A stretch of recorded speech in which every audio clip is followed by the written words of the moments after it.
You'd be forgiven for thinking Stripe popped out of Silicon Valley overnight.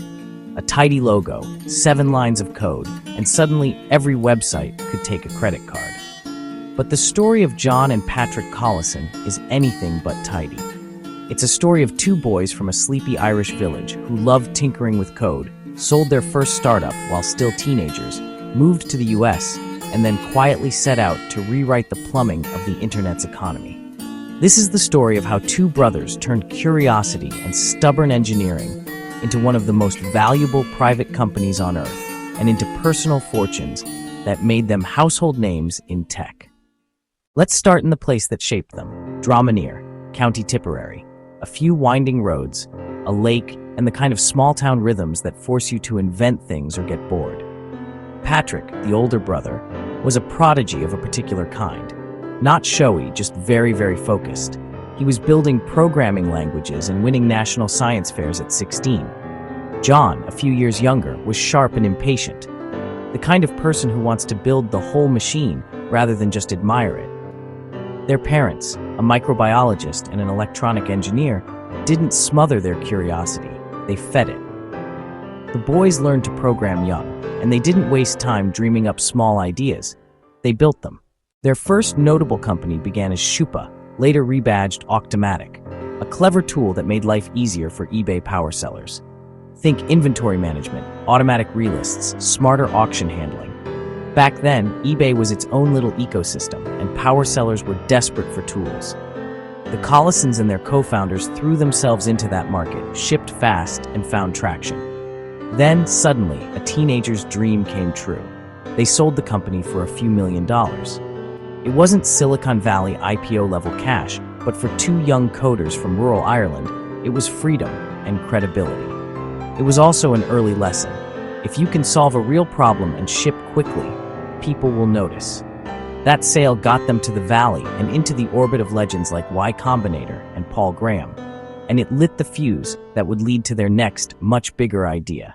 If the Octomatic sale was the apprenticeship, Stripe was the masterwork. The idea was simple on the surface and fiendishly important underneath.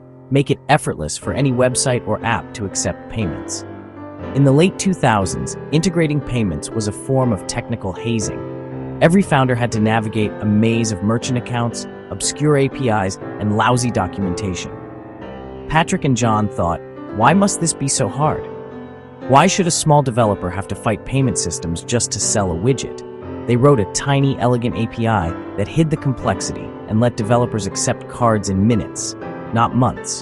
That simplicity was their superpower. But execution is everything. They didn't just build a clean API, they obsessively focused on developer experience. Nice docs, quick onboarding, predictable behavior, a product engineers loved. The result was electromagnetic. Developers told friends, startups adopted Stripe as the default, and slowly Stripe became the backbone for a new generation of internet businesses.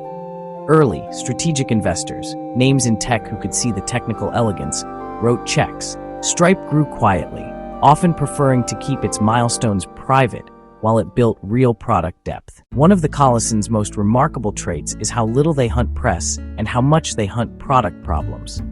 They'd rather optimize an edge case in a payments flow than do another keynote. Yet the world noticed. Stripe scaled not by flashy PR, but by doing the boring, essential work of payments infrastructure. Fraud detection, payouts, subscriptions, global currency handling, and compliance. They moved from a developer tool to a suite of financial building blocks, issuing cards, handling marketplaces, even automating tax and reconciliation. Every product expansion encoded a bet. If Stripe could make this piece of the financial stack invisible, more businesses would get launched, and Stripe would sit quietly at the center of that growth. There's another side to their ascent: timing and vision. The Collisons arrived in an era when e-commerce and software as a service were exploding. People were building businesses on the internet and desperately needed reliable financial rails. Stripe's founders were not just solving today's problem, they were building the toolkit for tomorrow's economy.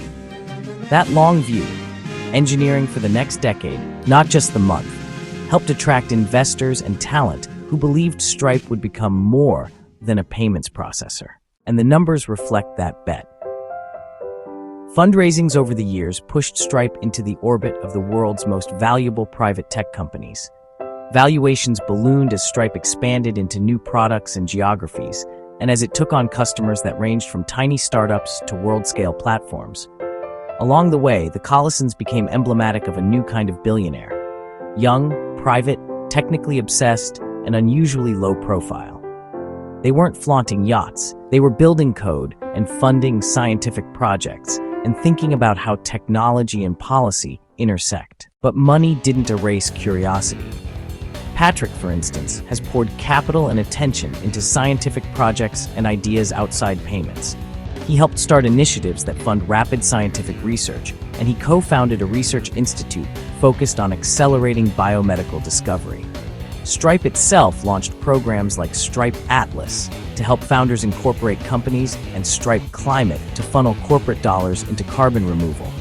Moves that positioned Stripe not just as infrastructure, but as an infrastructure company, thinking about the entire life cycle of modern business. John, meanwhile, took the role of operational fixer and product steward. Where Patrick tends toward big-picture and public-facing ideas, but still in a measured way, John is the engineer president, the one smoothing operations, building teams, and shipping product. Together, they form a classical complementary pair. One the visionary engine, the other the steady hand steering the ship. What's striking about them is humility. For people who control, even indirectly, tens of billions in value, they avoid celebrity. They don't Instagram their mansions. They don't chase the media cycle. Instead, they build quietly and give back quietly. Their philanthropy and investments often focus on enabling others, lowering the friction to start a company, funding scientific labs, or supporting housing advocacy. It's a practical-minded generosity. Fix the systems, and you increase everyone's capacity to create. Of course, the road hasn't been frictionless. Scaling payments means confronting regulation, fraud, and national banking systems. Stripe has had to work with regulators and banks around the globe, and sometimes they've had to shape policy conversations as much as product. Doing business at scale is messy. The Collisons approached that by hiring smart, calm experts and by keeping product reliability at the center. The company's growth put them in rooms with central bankers, chief executives, and lawmakers, places where engineers don't always get to sit. But they adapted. There's also the personal cost. Building a company like Stripe takes years of focus. Friends change, priorities adjust. The siblings who started with weekend coding sessions now steward thousands of employees and trillions of dollars of processed volume. Yet they've kept a kind of intellectual life, reading, writing, funding essays and projects, and engaging in policy debates. They've retained the curiosity that powered their teenage projects. And then there's the lesson that keeps showing up in their story: shipping. From the early Shupa days to the Octomatic sale, to writing a developer-friendly API and building features nobody asked for but everyone needed, the Collison's philosophy is a practice of relentless shipping.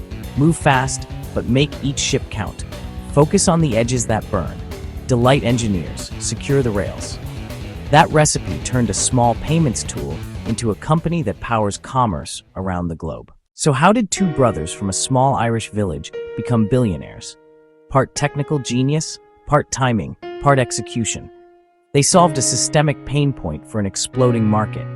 They stayed quiet and relentless while others shouted. They turned developer experience into a product moat and then expanded that moat into a global financial platform. Add in early liquidity from selling their first company, strategic incubation with Y Combinator, and the backing of influential investors who believed in the engineering-first vision. And you have the ingredients of the kind of success that looks simple in retrospect and ruthless in reality. Today, Stripe sits at the intersection of fintech and infrastructure. It's in the back end of subscription apps, on the checkout pages of e-commerce stores, and embedded inside marketplace flows across the web. It's also quietly investing in the future of business formation, climate action, and scientific progress. The Collisons have used their capital to amplify ideas they care about, from faster science to more accessible entrepreneurship. If you're drawing a moral from their rise, it might be this: the most powerful businesses often solve the least glamorous problems. Payments are plumbing. Nobody loves plumbing until it fails. But when plumbing is excellent, everything else runs more smoothly. The Collisons exploited that truth with discipline, low egos, and engineering rigor. So what's next? For Stripe and for the brothers, the horizon is vast. There are new corners of finance to abstract away. Payroll, identity, embedded finance, even parts of banking itself. There's global expansion into payments rails and regulatory frameworks. There are investments in climate tech and science. And perhaps most importantly, there's the culture they've helped define. Build with care, ship with intention, and keep your focus on real problems. And for the rest of us watching, it's a reminder that mission plus product execution can beat glamour. That two kids from a lakeside town can build something that hums under the economy of the internet. That curiosity paired with discipline scales. If you had to compress the Collison brothers into a single metaphor, think of them as the people who decided to build the highway instead of the cars driving on it. Roads are boring until they're missing. When they're done right, everything travels faster. John and Patrick Collison built an entire network of roads for money on the internet, quietly, efficiently, and at scale. And the world is still driving on it.